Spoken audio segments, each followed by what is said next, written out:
প্রধানমন্ত্রী আবেদন নেতা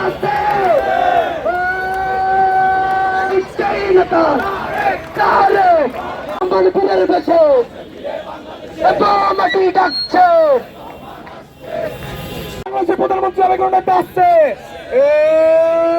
সেই নেতা তারেক রহমান বলতে হবে কোন নেতা আসছে সেই নেতা তারেক রহমান আসছে মাটি ডাকছে সেই নেতা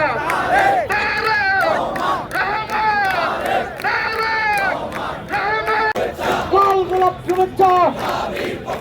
ছাত্র দলের পক্ষ থেকে লাল গোলাপ শুভেচ্ছা ছাত্র দলের পক্ষ থেকে আস্থা ফিরে বাংলাদেশে তারেক রহমান বীরের দেশে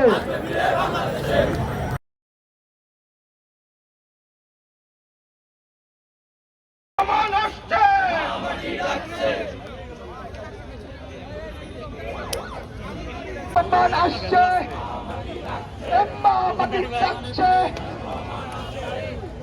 ছাত্র দলের পক্ষ থেকে লাল গোলাপ শুভেচ্ছা প্রধানমন্ত্রী আবেদন নেতা আসছে সেই নেতা তারেক রহমান প্রধানমন্ত্রী হবে কোন নেতা আসছে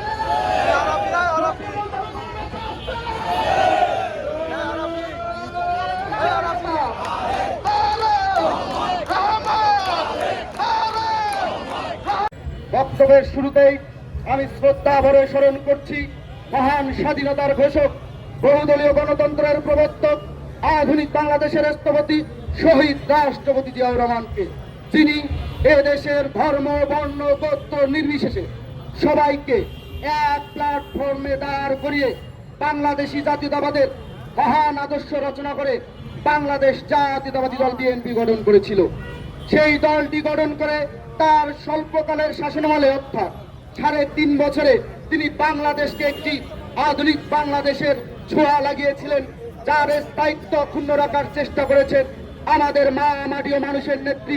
দেশ নেত্রী বেগম খালেদা জিয়া। আপনারা জানেন আমাদের মা মাটি ও মানুষের নেত্রী সাবেক 3 বারের নির্বাচিত প্রধানমন্ত্রী দেশ নেত্রী বেগম খালেদা জিয়া বাংলাদেশের স্বাধীনতা এবং সার্বভৌমত্ব রক্ষা করতে গিয়ে, বাংলাদেশের গণতন্ত্র পুনঃপ্রতিষ্ঠা করতে গিয়ে এমন কোন হামলা মামলা জেল জুলুম নির্যাতন নিপীড়ন নেই তিনি সহ্য করেননি। সেই ব্যক্তিটি আজকে রাজধানীর এবার কেয়ার হাসপাতালে ভর্তি হয়ে আছেন। তার সুস্থতার জন্য এই সমাবেশ থেকে আপনাদের কাছে আমি আকুলভাবে বিনতি করব, আপনারা সবাই করজোরে স্বয়ং সৃষ্টিকর্তার কাছে তার জন্য প্রার্থনা করবেন, তিনি যেন আমাদের মাঝে আবারও সুস্থ স্বাভাবিক হয়ে আমাদের দেশের রাজনীতি অর্থনীতি এবং সমাজনীতির হাল ধরতে পারে। প্রিয় সহযোদ্ধা উপস্থিতিবৃন্দু, আপনারা জানেন বাংলাদেশের ইতিহাসের একজন সফল মহানায়ক শহীদ রাষ্ট্রপতি জিয়াউর রহমান এবং বাংলাদেশের ইতিহাসের একজন সফল রাষ্ট্রনায়ক দেশ নেত্রী বেগম খালেদা জিয়ার জ্যেষ্ঠ পুত্র জনাব তারেক রহমান, যিনি ইতিমধ্যেই গত 15.5 বছর বাংলাদেশের মাটিতে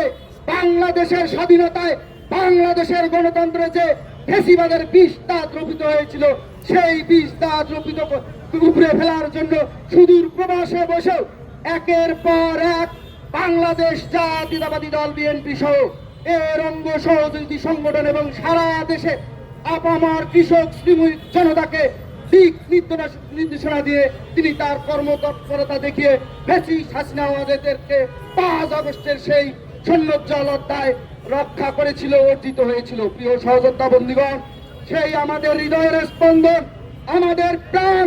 বাংলাদেশের প্রাণ দেশ নায়ক জনাব তারেক রহমান আমাদের দীর্ঘ প্রতীক্ষার অবসান ঘটিয়ে আগামী 25 ডিসেম্বর আমাদের মাঝে আমাদের বাংলাদেশের মানুষের অধিকার আদায়ের জন্য, বাংলাদেশের মানুষের গণতন্ত্র পুনঃপ্রতিষ্ঠা করার জন্য, আমাদের বাংলাদেশের মানুষের জন্য তিনি যে 31 দফা কর্মসূচি প্রণয়ন করেছেন, সেই কর্মসূচি বাস্তবায়ন করার জন্য তিনি বাংলাদেশের আপামর কৃষকের জন্য তিনি যে কৃষক কার্ড ঘোষণা করেছেন, সেই কৃষক কার্ডের আওতাধীন সকল কৃষককে আনার জন্য তিনি যে মায়েদের জন্য ফ্যামিলি কার্ড ঘোষণা করেছেন সেই ফ্যামিলি কার্ড বাস্তবায়ন করার জন্য, এবং তিনি যে আধুনিক এবং বিশ্বে নামকরা বিশ্ববিদ্যালয়ের সাথে প্রতিযোগিতায় টিকে থাকার জন্য যে আনন্দময় শিক্ষা ব্যবস্থার, যে কর্ম পরিকল্পনাময় শিক্ষা ব্যবস্থার বাস্তবায়নের জন্য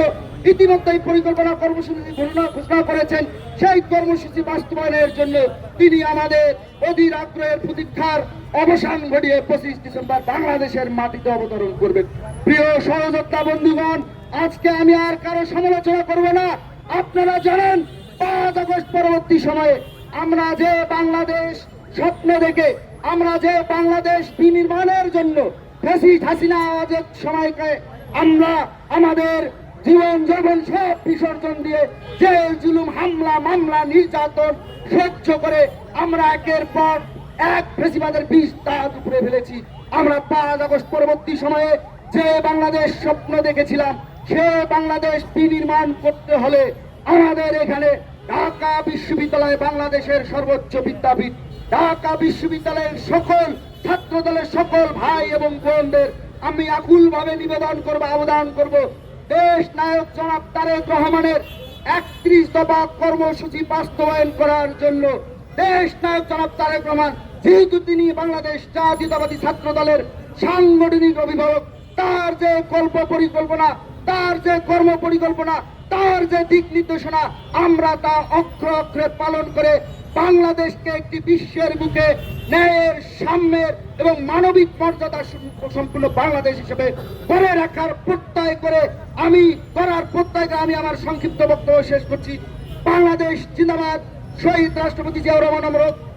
মাটি ও মানুষের নেত্রী, দেশ নেত্রী বেগম খালেদা জিয়ার জন্য আপনারা সবাই দোয়া করবেন। আমাদের হৃদয়ের স্পন্দন দেশ নায়ক জনাব তারেক রহমানের বাংলাদেশের আগমন যাতে নির্বিঘ্ন হয়, সুন্দর হয়, আমরা যাতে উৎসব উদ্দীপনা নিয়ে তাকে গ্রহণ করতে পারি, তাকে স্বাগত জানাতে পারি, এই প্রত্যাশা রেখে সবাইকে আবারও ধন্যবাদ জানিয়ে আমি আমার সংক্ষিপ্ত বক্তব্য শেষ করছি।